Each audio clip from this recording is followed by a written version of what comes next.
lerufisquois.net ñëpp jàpp ni site internet boobu liggéey bu mucc ayib lay liggéey ci mim réew lerufisquois.net présent.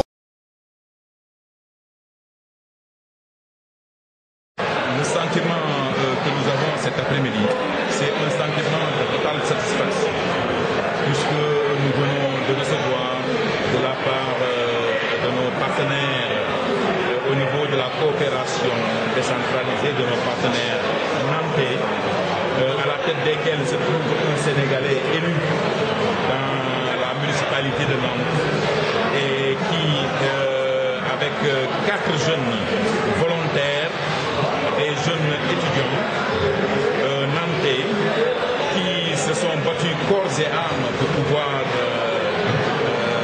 trouver, en tout cas, le financement pour pouvoir réaliser cette salle que nous avons eu le plaisir de recevoir cet après-midi. Nous disons véritablement que la satisfaction est entière.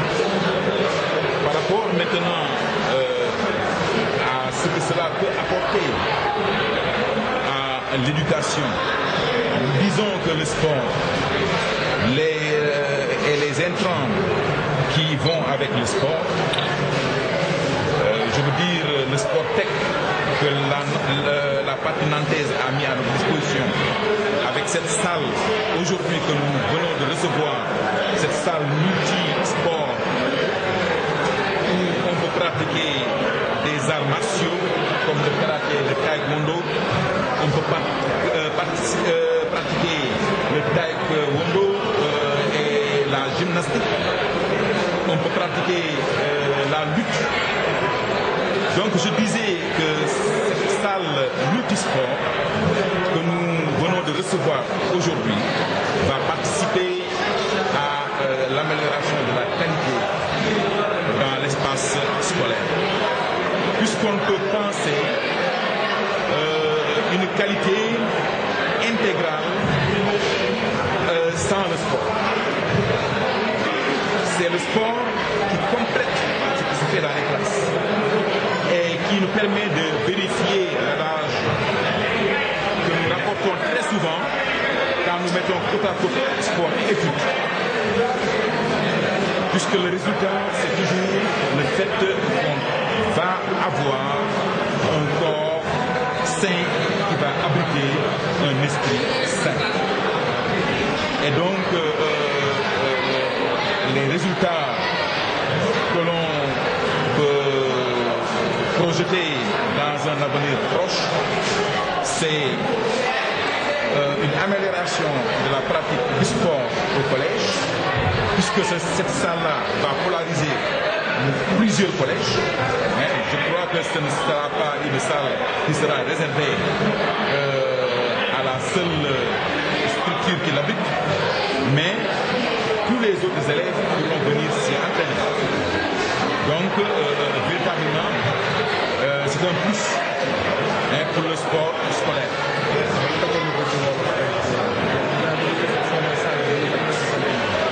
waaw tey moom mbégte bu mat sëkk moom ndax bu ñu jot lii nga xamee ne que mooy salle bi ñu tuddee salle multisport bu collège Abdoulaye Sadji tey ci ngoon jël naa clé yi ci loxo ñii nga xam ne que ñu ngi jógee naan te ki nekk seen bopp di doomu Tëngéej boo xamee ne que tey jii ñu ci conseil municipal nan moom ak ñeenti xale yoo xamee ne que ñu ngi ay étudiants la ñu nekk nan ay xale yoo xamee ne que du ñu bàyyi seen lépp ginnaaw ñëw jàppale xale yi Sénégal yi nga xamee ne que xëy na seen loxo jotul seen digg ginnaaw ndax ñoom ñu ngi jógee si dëkk bu am ñëw ci dëkk boo xamee ne que xëy na comme ñoo ko waxee léegi suñu loxo jotul suñu digg ginnaaw ñu jàppale ñu loolu mënul lu dëkk ci te xale yi li ma neex ci xale yi mooy lii nga xamee ne que bu ko indi seen papa jox leen ko seen yaay jox leen ko ñoom ñoo ñàkk boobu ñu am ñu jël ko ñëw séddoo ko ak xale yi Sénégal xale yi Tëngéej loolu ñu ngi siy bëgg di leen sant di sant Alassane Guissé bi nga xamee ne que moo leen womat andi leen ni que nag jox nañ ko tey dinañu amal njëriñ amal na njëriñ système éducatif ndax ku di fu ñuy tàggatee xel gën fa wax fu ñuy tàggatee yaram te gis nañ ni que salle bi ñu ngi fiy tàggat yaram ci anam yu bari ndax gis nañ fi tey ay danse yoo xamee ni que ay danse ay aérobic la danse gymnastique boo xamee ni que artistique yoo xamee ni que yu jéggi dayoo la man sax bi may xool xale yi seen yaram mi mel ni walax jar tey jii dama ni woon aka neexoon ma dellu nekkaat bu nekk na loo xamee ni que dina jëmee sport scolaire kanam dina ñu dimbali ñu tàggat sunu yaramu élèves yi nga xamee ni que ñooy jàng ci collège yi comme muy collège Abdoulaye Sadji ak collège yi ko wër dina nekk loo xamee ni que dina jëmee jàngale bi kanam ndax ku tàggat yaram tàggat nga xel ndax mun naan xel bu sell xel bu set mënul dëkk si mënul si yaram boo xam ne que bu koy tàggat waaw moom la tubaab tuddee un esprit sain dans un corps sain waaw donc lii nga xamee ne que jox nañ ko tey muy salle bi njariñ dong nañ fi gis pour système éducatif bi ñu ngi remercier ñi ko fi indi. membre Flamme Africa la muy association boo xam ne Nantes la nekk donc suñu objectif lu taxoon ñu ñëwaat ci salle bi mooy l'année passée dañu amoon ay membres collectifs yoo xam ne ñëwoon nañ ko rek ba ñu xoolee salle bi ñëwoon salle bi état bi mu nekkoon il fallait que ñuy def ay études bañ ko defee nag la ñu ne amoon na ay xale yoo xam ne formé nañ leen depuis 7 ans xale yooyu tey yàlla may leen ñu doon ay champion d'Afrique dañ ne woon tey il fallait que Tëngéej mu am benn salle fonctionnelle salle bi ñu fekkee ko woon ci benn état boo xam ne neexul woon mais ak volonté artisan wu Tëngéej yi fi nekk ak volonté maçon yi fi nekkoon ak xale yi xam ne comme laa àndal si ñoom donc loolu moo ñu permettre tey ñu def salle bi ñu rénové ko defaat ko ba xam ne tey doomu Tëngéej soxlatul dem Dakar pour entraîner tey en matière de gymnastique ou karaté waa boxe française loolu moo taxoon Flamme Africa rénové salle bi salle séance bi en même temps élèves yi nekk si école bi dinañ ko mën a utiliser parce que nag doomu Tëngéej dañuy yàgg a def ay teraanga mais nag cadre bi moo fi amuloon donc liñ fi def yëpp donc li presque bi nii ay Youssouf si moo ko defar sur ay thématiques sur l'environnement vestiaires yi ñu def nii ay matériel de récupération dañ ko defaree quoi donc loolu laa amoon lu ma say doole wala am yeneen question en tout cas man je suis vraiment content. tapis bi ak yooyu matériel bi tapis bi ak lan li ñu doon def chantier bi moo doon premièrement fii dafa amoon problème de canalisation ndax ñi dëkkoon si kaw seen ndox li yëpp dafa doon wàcc si salle bi donc loolu dañ ko def kër gu nekk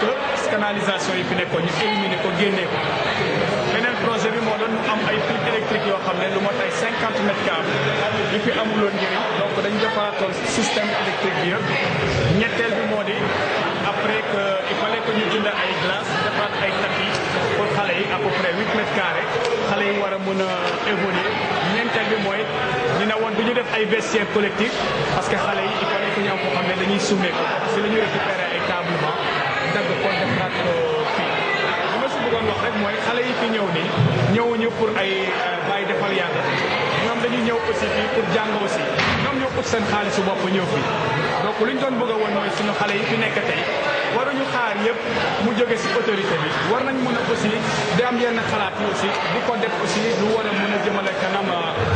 askan bi mais aussi di leen jëmale kanam ñoom si seen bopp loolu moo doon message bi. bëggoon ngeen ci xaalis bi ñaata la kuub. waaw xam nga xaalis amul importance man dama tàmm di wax. buñ si dugalee xaalis tamit xam nga mën naa wax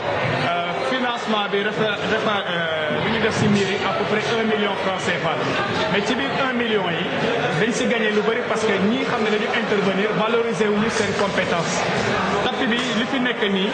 mën nañu wax à peu près lu takku la man du ma doon nit koo xam ne bu ñuy def action du chiffrage bi moo am importance li si ëpp importance mooy bànneex bi ñu jox xale yi ndaxte nit nag mooy liggéey xaalis mais nit tamit moom moo war a mën a toppatoo li jëmale askan gi kanam. La salle avant ça, moi je tenais à dire que je vis à Nantes, mais je suis né à Rufisque, je suis un ancien professeur d'éducation physique. Donc la question c'était qu'en amont d'abord du projet, il y avait déjà une préparation. Il y avait une préparation de ces jeunes sur la pratique gymnique. Il y avait aussi une formation des enseignants qui étaient là et qui étaient partis en Nantes. Et aujourd'hui, nous avons des jeunes qui sont champions d'Afrique. Mais pour pouvoir consolider ces acquis, il fallait avoir une installation. Et l'installation consistait à quoi aujourd'hui? D'avoir une salle praticable qui permettra aux boxeurs, aux judokas, aux lutteurs de pouvoir avoir un espace convenable. Parce qu'aujourd'hui, il était temps que cette salle puisse l'utiliser.